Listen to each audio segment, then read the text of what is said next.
அருமையான ஒரு பிரியாணி விருந்து 1 மணி நேரத்தில் அருமையான சுவையோடு நீங்கள் செஞ்சு அசத்திடலாம்.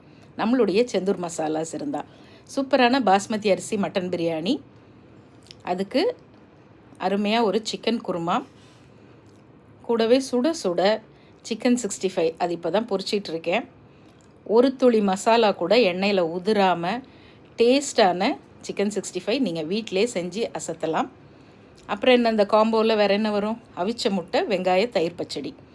சூப்பராக இந்த பிரியாணி காம்போவுக்கு நீங்கள் Sendhur biryani masala, kurma masala, magic 65 masala, chilli powder, coriander powder, இது 5 மட்டும் வாங்கி வச்சுக்கிட்டிங்கன்னா அசத்தலாம். ரெஸ்டாரண்ட் ஸ்டைலில் நீங்கள் வீட்டிலையே செஞ்சு அசத்தலாம். வேணுங்கிறவங்க இந்த நம்பரில் வாட்ஸ்அப்பில் நீங்கள் மெசேஜ் பண்ணி வாங்கிக்கலாம். ட்ரை பண்ணி பாருங்கள். ஃபுல் ரெசிபி வீடியோ வேணும்னா ரெசிபி வீடியோன்னு எனக்கு கமெண்ட்டில் சொல்லுங்கள். நான் உங்களுக்கு ஃபுல் வீடியோ லிங்க்கு அனுப்பி வைக்கிறேன்.